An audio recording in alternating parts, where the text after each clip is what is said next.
बिस्मिल्लाहिर्रहमानिर्रहीम। सुफ़ियान भट्टी आपसे मुखातिब है। आज आपके साथ कुछ नई ख़बरों के साथ कुछ नए जो है वो सियासी हलचल जो हो रही है मुल्क में, उस हवाले से आपसे बात करेंगे। सबसे पहले तो शेर अफ़ज़ल मरवत साहब जो जिनकी पुलिस के साथ आंख मिचौली जो है वो मुसलसल जारी है। कभी उनके रास्ते रोके जाते हैं, कभी वो पहाड़ों का रुख कर लेते हैं, कभी वो जो है वो उनके रास्ते जो है वो खोद दिए जाते हैं। तो वो जो है वो गाड़ियाँ छोड़ के मोटरसाइकिल पे अपनी एंट्री जो है वो कन्वेंशन के जो जलसागाह की जो जगह है वहाँ पे करते हैं। तो ये जो है उनका बड़ा मज़ेदार खेल उनका जो है ना वो पुलिस के साथ आंख मिचौली का जो है शुरू है। और वो उन अपने ट्वीट में अक्सर ये अब जिक्र कर रहे हैं कि ये जितना भी ये जिस तरीके से भी ये जो सब कुछ कर रहे हैं, इससे जो है ना वो हमारे जो डर हैं वो मज़ीद जो है वो दूर हो रहे हैं। तो अभी उन्होंने ऐलान किया है कि जो उनका नेक्स्ट जो है कन्वेंशन है आगे हंगू में है, डीआई खान है, लकी मरवत है, हज़ारा में, और उसके बाद फिर उन्होंने पंजाब में कन्वेंशन करने का ऐलान कर दिया है। तो उनकी तरफ देखते-देखते जैसे उन्होंने बताया, अभी उनका लेटेस्ट ट्वीट भी एक आया कि लाहौर ने जो है वो भी अंगड़ाई ली है।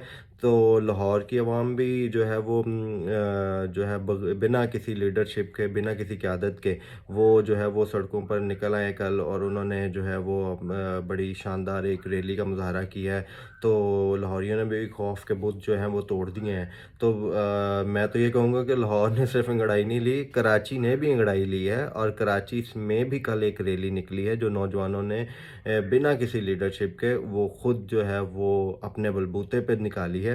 और जो है लेकिन अब बात यह है कि कोई भी अगर हम बात करें शेर अफ़ज़ल मरवत साहब की या लाहौर की आवाम की या कराची की आवाम की, तो किसी ने भी कोई गैर कानूनी या गैर आइनी जो है वो काम नहीं किया। ये इलेक्शन का समा है, ये उनका हक है।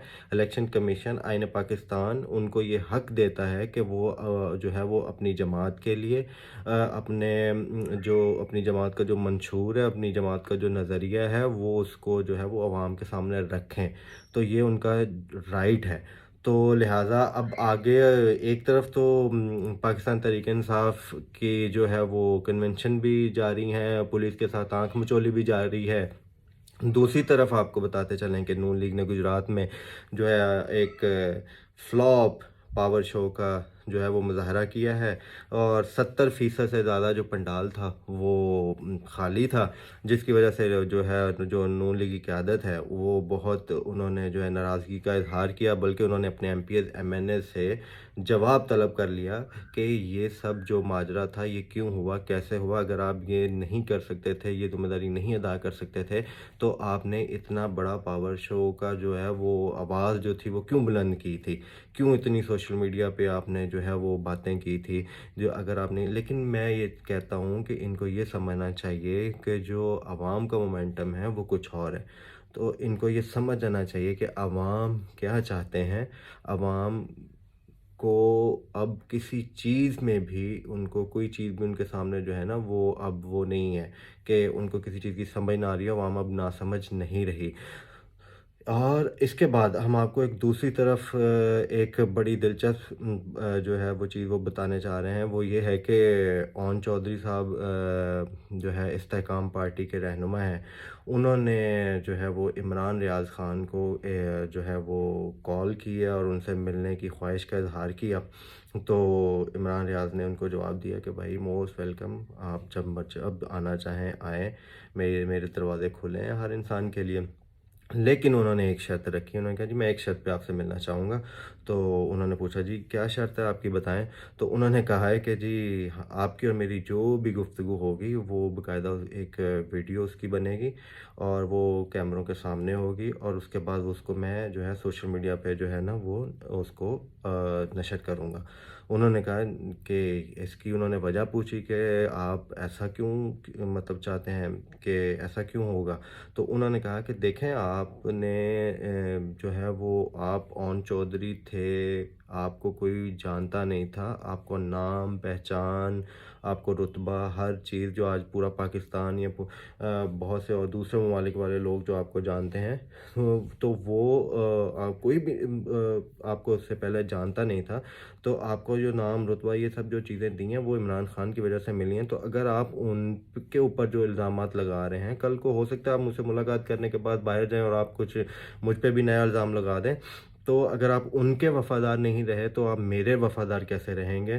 तो इसलिए भाई आप जब मर्ज़ी आएँ, ये आपका अपना घर है, आप मुलाकात करें, 1 दफ़ा नहीं 100 दफ़ा करें, लेकिन आपकी और मेरी जो बात है वो बिल्कुल ऑन एयर होगी, अवाम के सामने रखी जाएगी।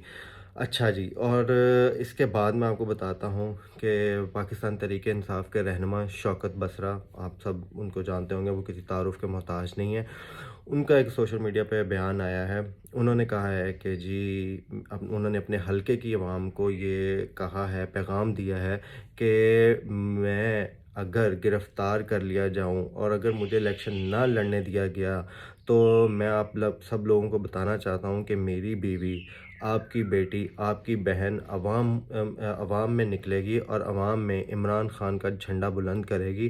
और आपसे मेरी ये दरख्वास्त है कि आप, मुझे उम्मीद भी है कि आप अपनी बहन का, अपनी बेटी का साथ देंगे, उसके सर पर चादर देंगे और उसका जो है वो भरपूर उसका साथ देंगे, उसको अकेला नहीं छोड़ेंगे।